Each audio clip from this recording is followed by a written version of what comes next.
And the thing about being a producer or artist or anything in entertainment is that we're all different, right?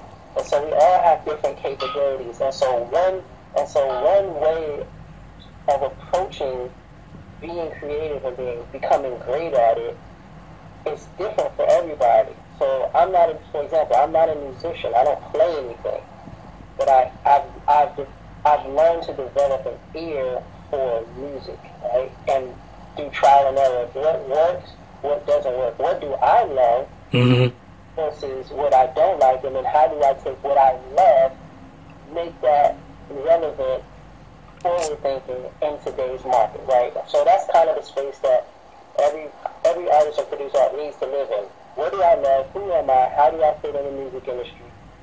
And how do I take my talents, what I was gifted with, work at those so that they can be relevant for the music industry today? And that just comes through a lot of trial and error, working hard, and then being honest with yourself about whether you are good or not, right? Word. And your ear. You have to know if you suck or if you're good.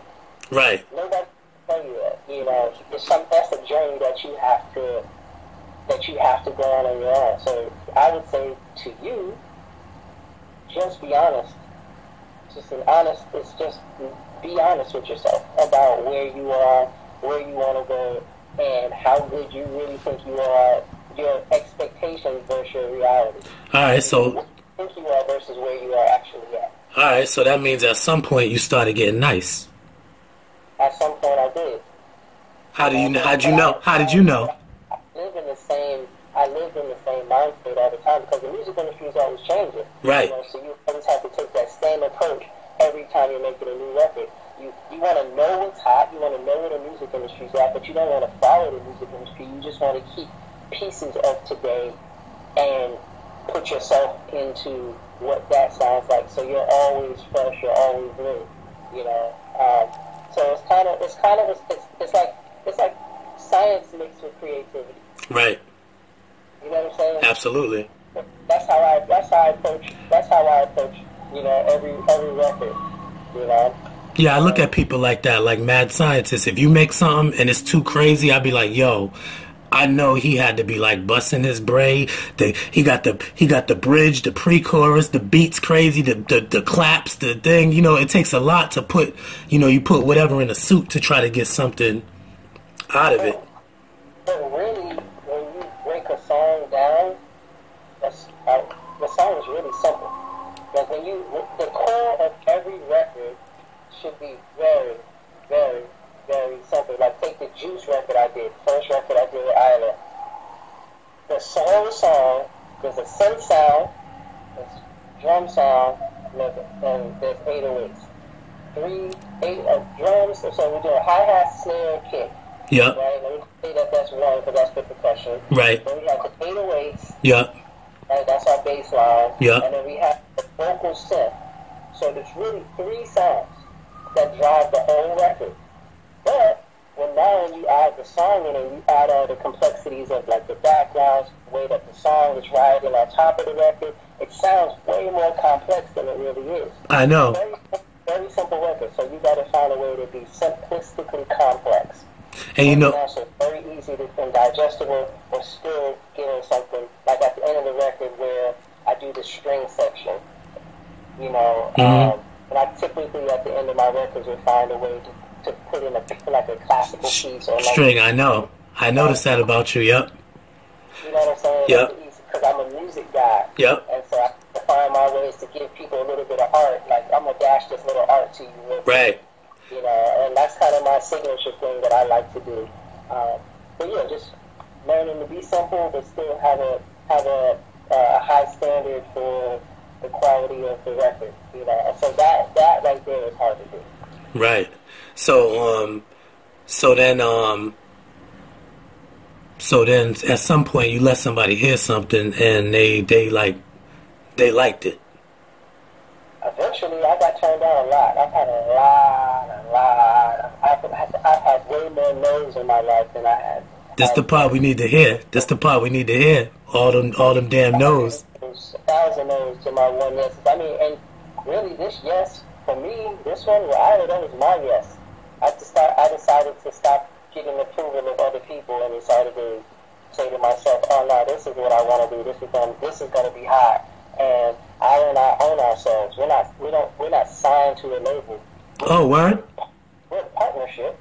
Okay. So, like, we have our label and we partnered up with 3TE, which is another independent label, and then we partnered up, both of our companies partnered up with Empire. Okay. IYLA and I, we have the final say of our music and what our videos are going to look like and all that stuff. Empire, you know, they definitely help and they give their input on whether they like something or not, but ultimately, we have the final say creatively.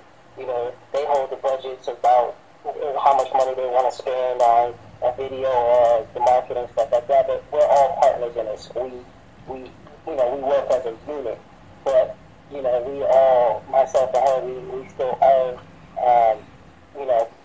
we still own a large percentage of our masters and, you know, all those things. So I'm at this point in my life, I don't think that I would ever sign to somebody again and be under somebody. To me, I'll spend the rest of my life as a producer being in partnerships with people.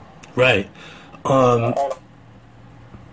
Yeah, no, I was gonna say about that the production. I was gonna say what was your first like official placement?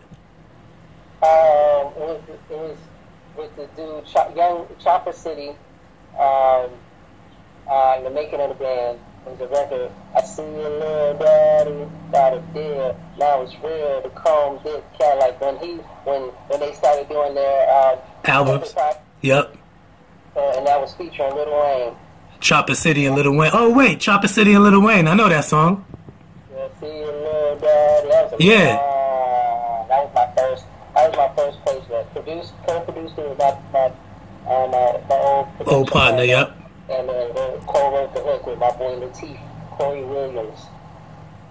That was a long time ago. Dope. Where are they from? Sean's from Boston. That's my old production partner. And Latif, I used to be signed to this dude named Ryan Leslie. And we all lived in New York together. And that's kind of how we got the Bad Boy Coachments. So then it went from Chopper City to Ronald Jones, 50 Cent, all the old people that, no, I'm not saying old like right. I mean, so many projects that we were on. Yeah, because I remember at the end you wound up doing a lot for Brandy at a time, right? Brandy and Ray J. Yeah, we did a bunch of stuff, man. And then you went to Keke Palmer, right? Palmer, Jason Derulo, yep. What's his name? I can't even think of his name. The biggest damn artist in the world right now. I can't even think of his name. Who? A lot of people. Okay. It's been cool. Alright. So yeah, Ryan Leslie, you came, I remember, yeah, you was working with Ryan Leslie. So it's fair to say at this point, since you brought it up, it's okay for me to say Ryan Leslie was the one that tried to play you out your money in the beginning, right? I plead the fifth. I don't like to throw people under the bus. Nah, I'm just messing with you, man. Nah. I plead the fifth on that stuff. Word. Now you put me on. I learned a lot from Ryan. From Ryan? Nah, he's a beast. I know he's a beast. Just to even be around him, I'm going to be honest, no matter what you feel, I guarantee you being around him and going through whatever, that's what got you in this place right now. Like going through... Ryan he's an interesting character. He's a super smart guy. When was the last time you spoke to him since y'all had that conversation when you told him to chill out? I spoke to him when I moved out to LA. Let's just say that he didn't want to speak to me. So, get out of here. Y'all still got smoke? Duh, how you and Ryan Leslie still got smoke after all this time, man? Yeah. Don't he got like his own island somewhere? He got like an island somewhere. I try to be cordial and didn't turn out to be, you know. Duh, he got like a whole castle somewhere. Like I thought he was like doing like, you know what I mean? He got some type of like, He got some type of like pyramid scheme going on. No, I'm just messing with you, man. I don't know what he's doing, you know, but I You know. nothing